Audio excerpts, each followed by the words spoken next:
Mahdi Hashi came to Britain with his family as a 6-year-old, fleeing the civil war in Somalia. He grew up in London in a devout and conservative family. His friends say Hashi was not involved with any radical groups, but when he turned 16, his family says Britain's MI5 Secret Service began pressuring Hashi to become a spy. They always used to tell him, you either work for us or you are guilty of being a terrorist.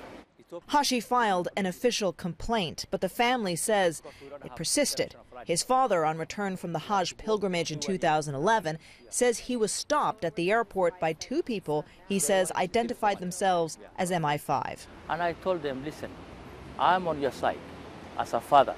I don't want my son to be in danger, and I don't want him to harm anyone. What kind of proof you have against my son? Let's cooperate and work together as a parent. But they never had anything. Hashi traveled to Egypt and Syria as a teenager, and then in 2010, his family says Hashi returned to Mogadishu. He got married, had a child, and at the end of 2011, he disappeared. Now, last summer, his family received a letter from Britain's Home Office, and I have a copy of that letter here. In it, Mahdi Hashi has been deprived of his citizenship for, quote, extremist activities. Now, there's no date to this letter, but it also makes clear that the information on which this action was based is, quote, not to be made public in the interests of national security. Now, we've asked for more details, but the Home Office has refused to give us any further comment. Then on December 21st, 2012, almost a year after he disappeared, Hashi turned up in a U.S. criminal court in Brooklyn, New York, charged with, quote, material support of a terror organization, Al-Shabaab, in Somalia. He was allegedly training to be a suicide bomber, charges he denies. A statement from the FBI says he was arrested in Africa by local police in August last year and then handed to the FBI. His lawyers allege that Hashi was detained in Djibouti in June. There, he saw cellmates beaten and tortured with electric shocks. He claims he was given a choice in Djibouti: sign a confession or be tortured. His father does not understand how his son ended up in a Brooklyn criminal court. He has never been to the United States, even for a holiday, and he has never threatened the United States. And we don't know why he was taken all the way there. To us, he's kidnapped.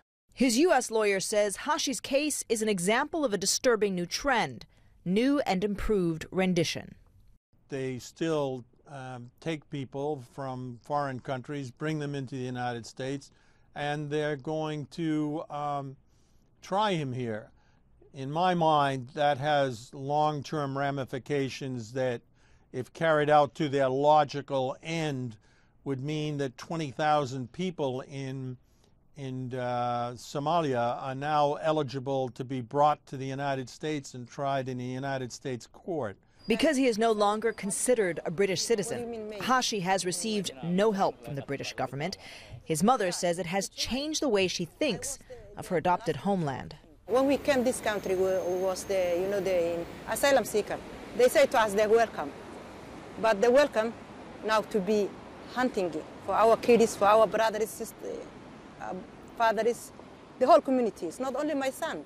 Mahdi Hashi is now fighting to regain his British citizenship while in a New York detention center. But exactly how he disappeared off the streets of Mogadishu and into a Brooklyn courtroom remains a mystery. Atika Schubert, CNN, London.